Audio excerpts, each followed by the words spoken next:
Bismillahirrahmanirrahim. Assalamualaikum warahmatullahi wabarakatuh dan salam sejahtera. Baik, bersama lagi dengan Cikgu K. Hari ni kita nak belajar tentang darab wang. Okey, jadi kita jangan buang masa, kita tengok beberapa contoh yang ada untuk kita lebih jelas lagi dengan topik kita pada hari ini. Okey, jadi cikgu mulakan dulu dengan nilai wang yang tidak ada sen dan kita nak darabkan dengan satu digit. Okey, jadi kalau diberikan 5 darab RM7,039, macam cikgu pernah sebut masa darab perpuluhan kalau cikgu tak salah. Okey, ataupun masa darab nombor operasi, antara dua tu lah. Kalau kita nampak angka yang kita nak didarabkan ni di bahagian hadapan, okay, kita mungkin rasa tak biasa, kita boleh terbalikkan kedudukan ini. Maksudnya kita ambil dulu 7,039, baru kita darabkan dengan 5. Boleh. Okay, macam cikgu pernah cakap, tambah dan darab, kalau kita tukar mana-mana kedudukan nombor dia, jawapan tetap akan sama. Cuma jangan ubah angka lah, kita cuma ubah dia punya kedudukan sahaja. Okey, jadi contoh untuk soalan ni, cikgu akan gunakan cara jadual T, RM dengan sen. Okey, titik jangan lupa. Cikgu ambil dulu RM7,039. Okey, bahagian sen dia tidak ada nilai, jadi cikgu letakkan kosong dan cikgu darabkan dengan 5. Walaupun tak sama kedudukan dalam soalan, okey, jalan kerja ni tak sama dengan soalan, tetapi jawapan yang kita akan dapat adalah sama sahaja. Okey, sebab cikgu tak suka nombor kecil ataupun nombor yang sikit dekat bahagian atas. Cikgu tak biasa. Jadi cikgu terbalikkan sahaja. Okey, tak ada masalah. Okey, jadi bila dah dapat macam ni, pastikan sifir 5 kita, kita tahulah kita dah hafal. Kalau tak hafal, jangan jadikan alasan, kita buat senarai sifir di bahagian tepi. Okey, jadi yang ini kita darab seperti biasa. Sifar darab 5, sifar. Okey, apa-apa saja darab dengan sifar, kita akan dapat balik sifar. 5 darab 9, 45. Okey, ada naik 4 dekat situ. 5 darab 3, 15. Tambah 4, 19. Okey, dekat sini tolong hati-hati. 5 darab sifar adalah sifar. Tapi sebab ada 1 dekat sini, kita tambah 1. Sebab itu jawapan dia 1 dekat situ. Okey, 7 darab 5, 35. Dah selesai jawab, jangan lupa kita letakkan dulu titik yang membezakan RM dengan sen. Dan kalau kita gunakan jalan kerja jadual T, kita kena keluarkan jawapan kita sebab kita nak tuliskan unit RM di bahagian hadapan. Baik, seterusnya masih lagi darab dengan satu digit, tapi kali ini ada melibatkan sen. Pada bahagian sen, ruangan sen tu ada nilai. Okey, jadi kita sediakan dulu jalan kerja kita. Jadual T, RM dengan sen, titik jangan lupa. Kita masukkan dulu RM7,254 di bawah RM. 60 kita letakkan di bawah sen. Kemudian kita darabkan dengan 9. Okey, sekali lagi, kalau kamu tak hafal sifir 9, tolong tuliskan ataupun senaraikan sifir di bahagian tepi supaya mudah untuk kita rujuk untuk jawab soalan ni. Okey, jadi pastikan sifir 9 kita betul dan kita jawab seperti biasa. Kena hati-hatilah bila kiraan ni. Okey, dah dapat jawapan, kita letakkan titik yang membezakan antara RM dengan sen. Dan sekali lagi cikgu ingatkan, kalau kita guna jadual T untuk jalan kerja, kita kena keluarkan jawapan kita untuk tuliskan unit RM. Baik, kita teruskan pula dengan darab 2 digit. Okey, tapi kali ni kita buat yang tak ada sen dulu. Okey, jadi darab 2 digit, tengok kedudukan dia macam tadi cikgu kata, kalau kamu tak biasa angka yang sedikit, ni ada 2 angka je ni. Kalau kamu tak biasa angka yang sikit dekat bahagian atas, kita terbalikkan sahaja.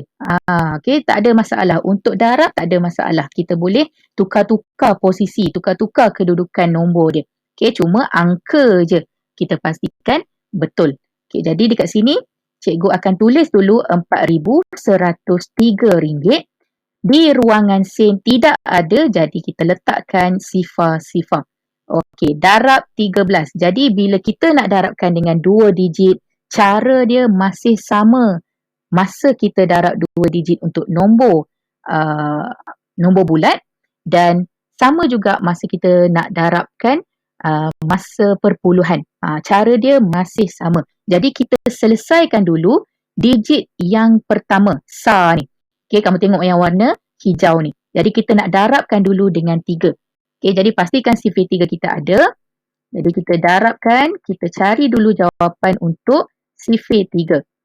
Baik, selepas selesai sifir 3 ni dah habis, kita tak payah tengok dah lah. Sekarang ni kita nak selesaikan untuk angka 1. Okay, 1 ini adalah 10 sebenarnya. Jadi jawapan patut berada pada lajur yang sama.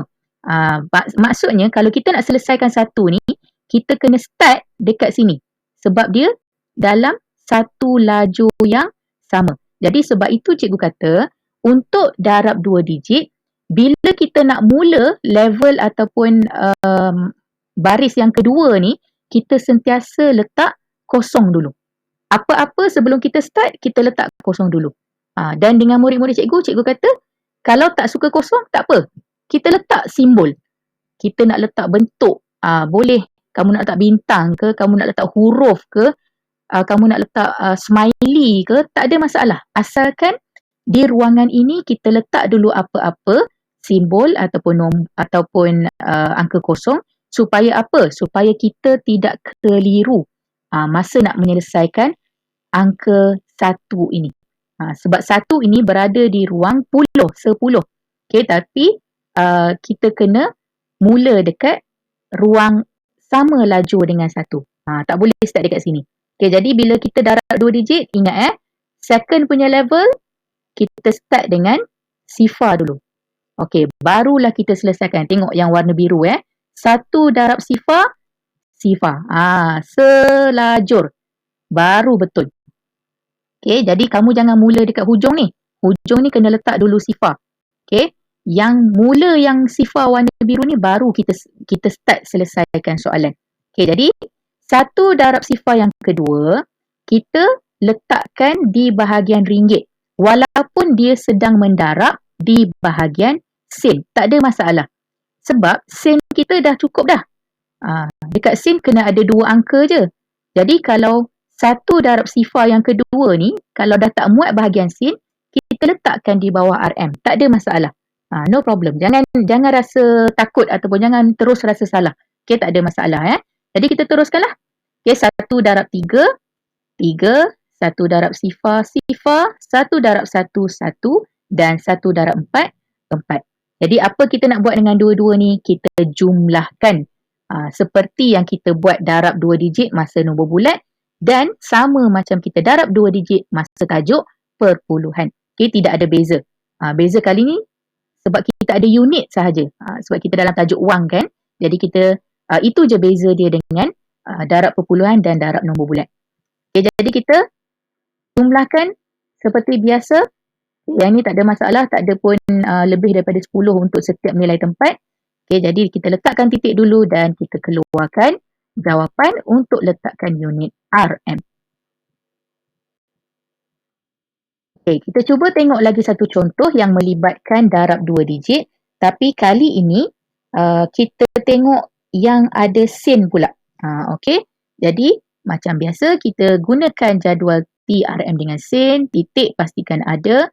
Kita masuk dulu soalan mengikut ruang. Okay, darab dengan 38, 2 digit jadi kita nak selesaikan digit 8 dulu, sifir 8 dulu. Okay, jadi kalau kamu tak hafal, tolong sediakan satu senarai sifir di bahagian tepi. Okey, jadi kita kira seperti biasa, pastikan sifir kita betul. Okey, selesai untuk 8, tak payah tengok dah. Kita nak selesaikan untuk angka ataupun untuk digit 3. Tapi jangan lupa bila kita masuk baris yang kedua, apa-apa hal kita letak dulu sifar. Sebab jawapan untuk darab sifir 3 ni kita mesti selajur dengan 3 warna biru ni. Okay, jadi dah letak sifar yang pertama, barulah kita mula menjawab. 3 darab sifar sifar. Ni, biru sama biru, selajur. Okay. 3/9, 27. Tapi dekat ruangan sin dah tak muat. Jadi kita pergi mana? Kita masuk ke ruangan RM. Tidak ada masalah. Okey, jangan rasa takut untuk buat jalan kerja ni. Okay, jadi seterusnya 3 darab sifar, sifar, tambah 2, 2. Okay, 3 darab 4, 12. Okay, naik 1 dekat sini. 3 darab 8, 24. Tambah 1, 25. Jadi kita jumlahkan kedua-duanya untuk dapatkan jawapan akhir. Jadi untuk soalan ini, okay, kita letakkan titik dan kita keluarkan jawapan untuk tuliskan unit RM. Okay, RM31,954.20. Baik, kali ni kita nak tengok kalau wang kita nak darabkan dengan 10. Jadi untuk tahun 4 tak ada masalah. Kita darab dengan 10 je. Okey, jadi kalau macam ni macam mana? Caranya sama dengan cara yang kita buat sewaktu kita belajar darab perpuluhan. Okey, jadi yang membezakannya bila wang ni kita ada unit RM. Itu sahaja. Jadi kalau kamu tengok, kalau cikgu nak gunakan cara arrow ataupun cara anak panah, kita nak gerakkan titik. Sebelum kita gerakkan titik, mesti ada titiknya dulu. Contoh kalau soalan ni tak ada titik, apa yang kita nak gerakkan? Jadi, kita ingat balik, kita imbau balik apa yang kita belajar masa darab perpuluhan. Kalau tidak ada titik, kita sendiri wujudkan titik itu. Okay, jadi sebenarnya pada nombor, titik ada berada di belakang sekali, hujung sekali. Dekat situ sebenarnya. Okey. Jadi kalau kamu nak penjelasan yang lebih, kamu boleh tengok video cikgu, tajuknya Matematik tahun 4 darab perpuluhan. Okey, dekat situ cikgu ada terangkan dengan lebih jelas lagi lah. Okey, sekarang ni kita nak gerakkan titik. Kita nak gerak ke arah mana? Okey, ke arah kanan. Kenapa kanan? Sebab kita sedang mendarab. Okey, dan nombor itu akan berganda, meningkat. Okey, kita akan gerakkan ke kanan. Berapa kali? Semuanya bergantung kepada bilangan sifar yang ada pada 10 ni. Kalau ada satu sifar, kita gerakkan ke sebelah kanan sekali sahaja. Kita langkau satu angka. Tapi dekat sini tak ada angkanya. Kita langkau operasi. Tak ada masalah. Kita anggap sini untuk kita letakkan sifar dekat situ. Titik sudah berubah kedudukan. Dan untuk jawapan, kita tulis daripada awal ni. Okay, kita tulis daripada awal. RM 2 sifar 8 sifar sifar. Sifar yang hujung ni, yang merah ni.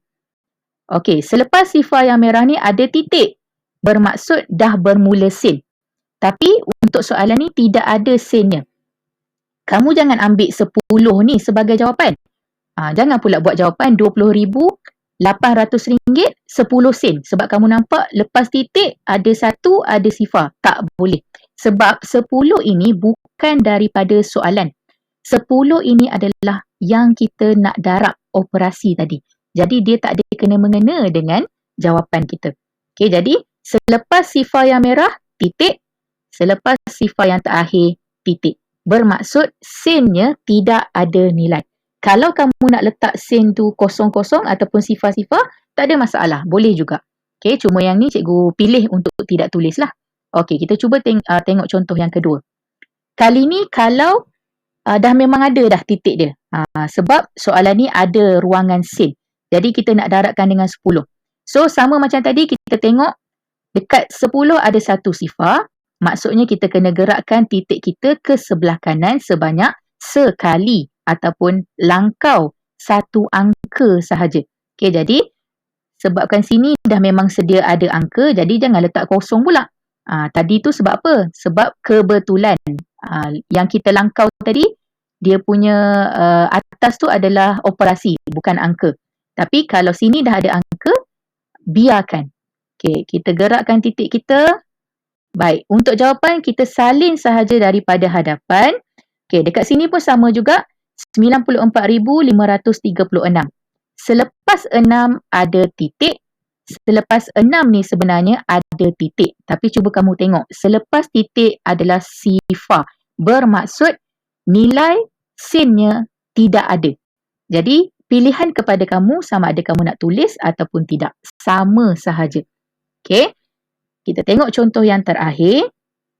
Kali ni dia terbalik. 10 dekat depan. Okey, jadi sama macam tadi juga. Kalau kamu rasa tak selesa, kita anggap ataupun kita boleh ubah kedudukan soalan ni. Kamu boleh kira, tulis balik RM433 darab 10. Sama sahaja. Okey, tapi kalau kat sini katalah cikgu tak ada nak tukar-tukar, cikgu terus letakkan titik di hujung nombor untuk soalan tu dan kita nak gerakkan mengikut bilangan sifar yang ada. Dalam 10 ada satu sifar, jadi kita nak gerakkan titik ke sebelah kanan sebanyak satu tempat sahaja. Kamu tengok, ini tidak ada apa-apa. Jadi kita sendiri yang wujudkan nombor tersebut, angka tersebut. Jadi kita letakkan sifar dekat situ, titik dah berubah tempat dan untuk jawapan kita tengok daripada hadapan. Mula dengan RM ni. Okay, jadi jawapan dia adalah RM4,330. Selepas titik sifar, selepas sifar titik. Pada jawapan apa? Selepas sifar yang terakhir ni sebenarnya ada titik. Tapi selepas titik tidak ada apa-apa. Tak ada angka, tak ada apa-apa. Jadi kita menganggap bahawa sinnya adalah tidak ada nilai. Jadi kamu nak tulis boleh, kamu tak nak tulis pun tak apa. Jawapan tetap betul. Okey, jadi cikgu harap kamu boleh faham dengan tajuk kita hari ini. Cikgu rasa kita berhenti dekat sini. Kita jumpa lagi dalam pembelajaran seterusnya. Terima kasih. Assalamualaikum. Jumpa lagi.